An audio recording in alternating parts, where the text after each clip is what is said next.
Children's future of India संस्थेच्या नवीन इमारतीचे भव्य उद्घाटन पेणचे आमदार रविशेठ पाटील आणि राज्यसभेचे खासदार धैर्यशीलदादा पाटील यांच्या हस्ते मोठ्या उत्साहात पार पडले।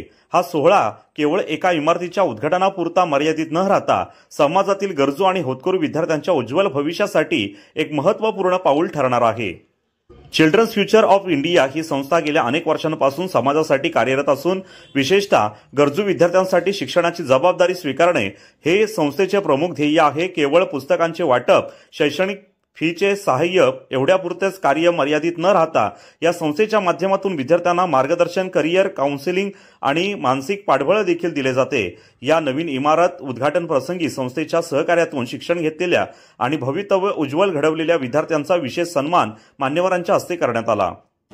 या कार्यक्रमाला आमदार रविशेठ पाटील, खासदार धैर्यशीलदादा पाटील, राष्ट्रवादीचे डॉक्टर प्रमोद हिंदूराव, सीएफआय संस्थेचे अध्यक्ष संदेश म्हात्रे, संचालक डॉक्टर किशोर देशमुख, जिल्हा परिषद माजी सभापती डीबी पाटील, कृषी उत्पन्न बाजार समिती सभापती महादेव मानकर, राष्ट्रवादी तालुका अध्यक्ष दयानंद भगत तसेच सामाजिक कार्यकर्ते, पत्रकार मित्र, पालक, विद्यार्थी आणि संस्थेचे पदाधिकारी, कर्मचारी यावेळी उपस्थित होते।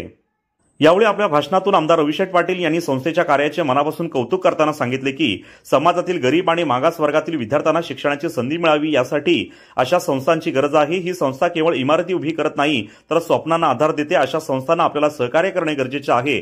त्यामुळे एक कुटुंब, एक गाव आणि समाज सुधारतो। त्याचप्रमाणे खासदार धैर्यशीलदादा पाटील यांनी आपल्या मनोगतातून संस्थेच्या कार्यकर्त्यांना शुभेच्छा देत असे सांगितले की शिक्षण हीच खरी समृद्धी आहे आणि जर गरजूंना योग्य वेळेस मदत मिळाली तर त्यांचे आयुष्य बदलू शकते। ही संस्था त्याच दिशेने कार्य करत आहे याचा मला अभिमान आहे। संस्थेच्या शैक्षणिक कार्यासोबत सामाजिक कार्य देखील उल्लेखनीय आहे। या संस्थेमुळे अनेक विद्यार्थ्यांचे भविष्य उज्ज्वल झाले आहे असेही ते म्हणाले। जी तरुण पिढी आहे या तरुण पिढीला समाजकारण खूप चांगल्या पद्धतीने कळतं। आपण बोलतो की पोरं बिरं आता काय मोबाईल मध्ये अडकलेली आहेत, काय त्यांना काय फार काही त्यांना समाज तसं नाहीये। त्यांना खूप सगळं व्यवस्थित या ठिकाणी कळतं। ह्या ज्यांना या संस्थेचा लाभ मिळाला त्यातल्या 2-3 मंडळींनी जे आपल्या ज्या भावना व्यक्त केल्या त्यातून त्यांनी आपण जे तयार झालो त्याच्या मागे संस्थेचं असलेलं महत्व तर यांनी या ठिकाणी सांगितलंच। पण हिंदराव साहेबांनी या ठिकाणी जे सांगितलं की देणाऱ्याचे हात वगैरे, मला भाषण करताना मला काव्य कधी बोलण्यासाठी जमलं नाही। मी प्रयत्न केला बऱ्याच वेळा पण मला काव्यपंक्ती भाषणामध्ये मला कधी ओळखता आली नाही।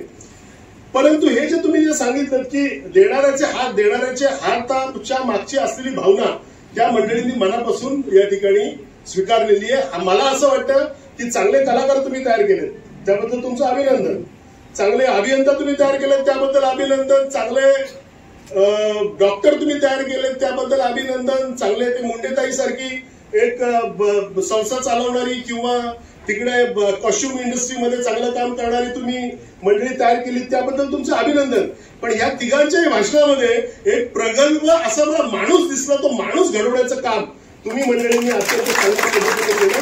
कारण आपल्याला या ठिकाणी सांगितलं पाहिजे हे सीएफआय ही संस्था आहे, खरं नॉर्वेची ही संस्था, नॉर्वेची संस्था आपण विचार केली तर त्या नॉर्वेच्या काही मंडळींकडून, काही फार मोठी श्रीमंत नाही पण काही मंडळी या ठिकाणी या गरिबांना, होतकरू विद्यार्थ्यांना, गरीबातल्या गरीब लोकांना हात देणं आणि गरीबाच्या गरीब लोकांना वरती घेणं या ठिकाणी त्या नॉर्वेच्या लोकांनी आपल्याला मदत केलेली आहे। खरं म्हणजे ही संस्था आपल्याला नवा रूपाला आणण्यासाठी सुद्धा आपल्या सगळ्या लोकांचा हातभार लागला पाहिजे। या संस्थेचा उपयोग आता जशी ही मुलं झाली, या मुलांनी जसं पुढे नाव नेलं त्यांनी सांगितलं आम्हाला समाज पण पाहिजे आणि या ठिकाणी आम्हाला आमचे जवळचे भाऊबंद पण पाहिजे आणि भाऊबंदांना पण उपयोग होतोय आणि गोरगरिबांना, समाजातल्या लोकांना उपयोग होतोय। हाच खरा आमच्यासारख्या सार्थ माणसांना उपयोग आहे। तर काय तुम्ही वह्या पुस्तकं देऊन करणार? घरात लाईट नसेल तर काय मुलगा शिकणार आहे? मग सोलार दिवे द्या, घर बांधून द्या, अशी ती योजना सुरू झाली आणि त्या पद्धतीने ते काम केलं जातं. काही ठिकाणी पाण्याचं दुर्लक्ष असतं, जिथे मुली शाळा सोडून पाणी आणायला जातात, 2-2 तास 3-3 तास पाणी आणावं लागतं दिवसातनं. मग त्या ठिकाणी आम्ही पाण्याची व्यवस्था करून दिलेली आहे. कुठे पाईपलाईन टाकून दिली, डीबी काकांना माहिती असेल, जिथे आम्ही बोरिंग मारून दिलेली आहे. जोमा म्हणत असेल तर त्याला ग्रॅव्हिटीने पाणी आणून दिलेलं त्याच्या गावामध्ये. तर अशा अनेक योजना, विहिरी बांधून दिल्या राजमाचीला. तर अशा अनेक योजना ह्या संस्थेमार्फत केल्या गेलेल्या आहेत, पुढे करतील.